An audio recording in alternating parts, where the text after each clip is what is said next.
Friend this is bridge और हम लोग करने वाले हैं आज द हिंदू को डिकोड 7 अप्रैल 2024 के द हिंदू को हम लोग पढ़ेंगे और उद्देश्य वही होगा कि यूपीएससी 2024 के प्रीलिम्स या स्टेट पीसीएस वगैरह के प्रीलिम्स के लिए जितने इंपॉर्टेंट न्यूज़ होंगे उनको हम लोग कवर करेंगे। स्टार्ट करते हैं एकदम फ्रंट पेज पे। जो पहला न्यूज़ है वो है सीएए के रूल्स को लेकर। सीएए यानी सिटीजनशिप अमेंडमेंट एक्ट, इसके रूल्स को लेकर, जिसमें बताया गया है कि ये जो रूल है ये ड्यूल सिटीजनशिप को अलाउ करती है, मतलब दोहरी नागरिकता को अलाउ करती है। इसको लेकर के सर्वोच्च न्यायालय में एक याचिका दायर की गई है। अब इस बात को थोड़ा समझ लेते हैं। जैसे कि सीएए सिटीजनशिप अमेंडमेंट एक्ट लाया गया है, अब इसको लागू भी कर दिया गया है। याचिका इस बारे में गई है कि भारतीय संविधान में तो सिंगल नागरिकता का वर्णन है, एकल नागरिकता का वर्णन है, फिर यहाँ पे द्वैध नागरिकता ड्यूल सिटीजनशिप कैसे दिया जाएगा। अच्छा, ये मैटर क्या हो रहा है, जैसे कि सीएए के अंतर्गत जो रूल्स है उस हिसाब से अफ़गानिस्तान, पाकिस्तान, बांग्लादेश, यहाँ से जो लोग भारत की ओर आएंगे, भारत की ओर है अल्पसंख्यक लोग, उन्हें नागरिकता दी जाएगी। पर बात यह है कि क्या वो आने के पहले अपने देश की नागरिकता का त्याग कर देंगे, और अगर त्याग नहीं करते हैं तो क्या ये दो नागरिकता नहीं हो गई। अगर ये दो नागरिकता है तो ये तो हमारे यहाँ मना है। तो आप ये भी नोट डाउन कर लीजिएगा किस सिटीजनशिप एक्ट के तहत। तो ये सिटीजनशिप एक्ट 1955 के तहत हमारे यहाँ मना है दोहरी नागरिकता को, मतलब भारत में एकल नागरिकता होगी। तो ऐसे में ये एक समस्या है कि कैसे आप जस्टिफाई करेंगे कि भारत में सिंगल सिटीजनशिप है, वहाँ पे जो सिटीजन है वो रह रहे हैं या नहीं रह रहे हैं, तो वहाँ की नागरिकता को कैंसिल कर रहे हैं क्या। तो ये एक है, इसके ऊपर 9 अप्रैल को सुनवाई होगी। हमारे लिए इम्पोर्टेंट हो जाता है नागरिकता, और ये तो पूरे साल चर्चे में रही है, इवन 2019 के बाद से लगातार चर्चे में रही है। तो संविधान का भाग 2 जो नागरिकता से जुड़ा हुआ है उसे आप अच्छे तरह से प्रिपरेशन कर लें, उसकी आप अच्छी तरह से तैयारी कर लें। यहाँ है दोहरी नागरिकता को लेकर के ये फिर 9 अप्रैल को क्या होता है वो हम लोग देखते हैं, फिर हम लोग आगे इस न्यूज़ के ऊपर चर्चा करेंगे। फिलहाल आगे बढ़ते हैं और देखते हैं कुछ इम्पोर्टेंट न्यूज़ को। एक ये न्यूज़ है फ्रेंड इसके बाद जो कि इम्पोर्टेंट दिखता है, इसी पेज पर है। मैं थोड़ा इसको नीचे कर देता हूँ। New all weather road adds to Ladakh strategic heft. तो ये है कि एक नया सड़क बनाया जा रहा है जो कि सभी मौसम में कार्यरत रहेगा। जनरली ठंड के दिनों में इस लद्दाख वाले रास्ते पे जाना बहुत मुश्किल हो जाता है, तो ये बनाया जा रहा है और बताया ये जा रहा है कि ये जो न्यू ऑल वेदर रोड होगा ये लद्दाख के साथ जो हमारी स्ट्रेटेजिक, जैसे उधर चीन है, इस साइड पाकिस्तान है, तो इन दोनों के साथ जो रणनीतियाँ होती है उसके लिए भी ये बेनिफिशियल साबित होगी। प्रीलिम्स के दृष्टि से जो ध्यान रखने वाली बात है वो है कि ये जो रोड बनाया जा रहा है ये बीआरओ के तहत बनाया जा रहा है, border road organisation. Nipu दमम dacha road, इस रोड का नाम है निमू पदम दाचा रोड, जो कि ऑल वेदर ट्यूनल बनाएंगे। 2025 तक ये बनकर तैयार हो जाएगी और हिमाचल प्रदेश जो है वो लद्दाख से जुड़ जाएगा। किस दर्रे के जरिए जुड़ेगा, तो ये सिपकिल्ला दर्रा होगा।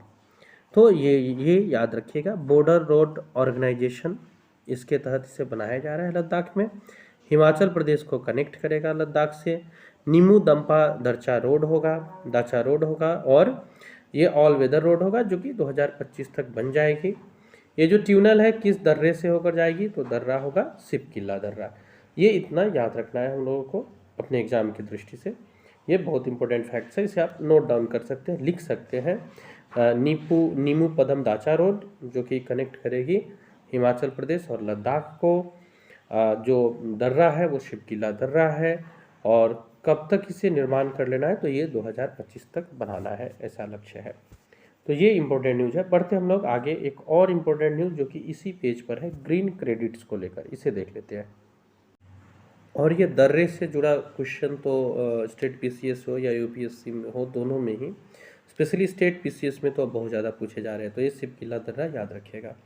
अगला जो न्यूज़ है इसी पेज पे है, ये साइड में है। ग्रीन क्रेडिट्स को लेकर। States identify thousands of hectares of degraded forest land to be offered for earning green credits. तो पहले ग्रीन क्रेडिट्स क्या होता है इसको समझ लेते हैं।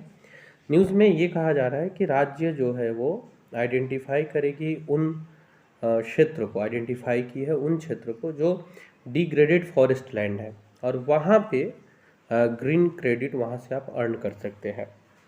ये है क्या, तो पहले मान लीजिए कि कोई फॉरेस्ट लैंड था जो जिसका डिग्रेडेशन हो गया, और अभी कोई बड़ी कंपनी कहीं पे फैक्ट्रीज स्थापित करना चाहती है, जिसके लिए कुछ वो वृक्ष वगैरह को काटेंगे, पेड़ वगैरह को काटेंगे, जो कि पर्यावरणीय नुकसान होगा। तो उस नुकसान की भरपाई करने के लिए ये जो खाली पड़े हुए ज़मीन है, डिग्रेडेड फॉरेस्ट लैंड है, यहाँ पे आपको, जैसे हमारे यहाँ उद्योग को लगाने संबंधित कुछ नियम है। अगर हम किसी उद्योग को लगा रहे हैं तो वहाँ जो भी पर्यावरणीय क्षति हो रहा है उसको पूरा करना पड़ता है। तो इसी को लेकर के है ये कि अभी हाल ही में अनाउंस्ड किया गया है ग्रीन क्रेडिट प्रोग्राम को, जीसीपी, ग्रीन क्रेडिट प्रोग्राम को, जिसमें 10 स्टेट को आइडेंटिफाई किया गया है। एक सर्वे के द्वारा ये निकाला गया कि डिग्रेडेड फॉरेस्ट लैंड कहाँ कहाँ किस मात्रा में है। तो ये जो है ये इसका जो मध्य प्रदेश है, यहाँ पे सबसे अधिक इस चीज़ को देखा गया। मध्य प्रदेश जो है वो शीर्ष पर रहा इसमें, और इसके साथ साथ छत्तीसगढ़, असम, तेलंगाना, बिहार, राजस्थान, गुजरात, महाराष्ट्र और उड़ीसा है। तो ये जो है ये ग्रीनिंग डिग्रेडेड लैंड के अंतर्गत ये जो सर्वे है, इसमें ग्रीनिंग डिग्रेडेड लैंड्स का ये आंकड़ा निकल कर के आया। अब क्या है, अब इसमें ये रखा जा रहा है कि अगर इस क्षेत्र को, ये जो डिग्रेडेड क्षेत्र है, इसको अगर पर्यावरण के अनुकूल वृक्ष वगैरह को लगा के बनाया जाता है, तो वहाँ से आप ग्रीन क्रेडिट को जनरेट कर सकते हैं, या अपने ग्रीन क्रेडिट की पूर्ति आप यहाँ से कर सकते हैं। अब प्रीलिम्स के लिए जो इम्पोर्टेंट क्वेश्चन होता है, एक क्वेश्चन मैं करता हूँ, आप इसको कमेंट बॉक्स में बताइएगा। बहुत आसान क्वेश्चन है। भारत ने किस वर्ष तक जीरो इमिशन का लक्ष्य रखा है? कार्बन का शून्य उत्सर्जन करने का लक्ष्य किस वर्ष तक रखा है, ये आप बताइएगा। तो ये द हिंदू में न्यूज़ थे जो बहुत इंपॉर्टेंट थे। और नेक्स्ट पन्ने पे मैं देख लेता हूँ, ऐसा अगर कोई न्यूज़ है तो। जनरली अभी इलेक्शन सामने है, तो पॉलिटिकल्स जो बयानबाजी है या पॉलिटिकल्स जो न्यूज़ है वहीं ज़्यादा देखने को मिलती है।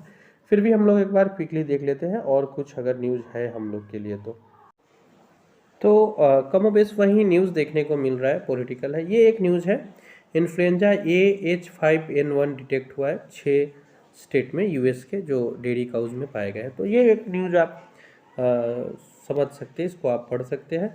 इसके अलावा और कुछ विशेष न्यूज़ है नहीं। तो आज के लिए इतना ही फ्रेंड्स, हम लोग मिलेंगे फिर इम्पोर्टेंट ऐसे न्यूज़ की वीडियो के साथ कल, अगर कुछ इम्पोर्टेंट न्यूज़ होता है तो। और आज से हम लोग जो BPSC स्पेशल सीरीज प्रारंभ करने जा रहे हैं, आप ज़रूर चैनल से बने रहिए। BPSC 70वीं के लिए आपको बहुत इंपॉर्टेंट कंटेंट अवेलेबल कराए जाएंगे।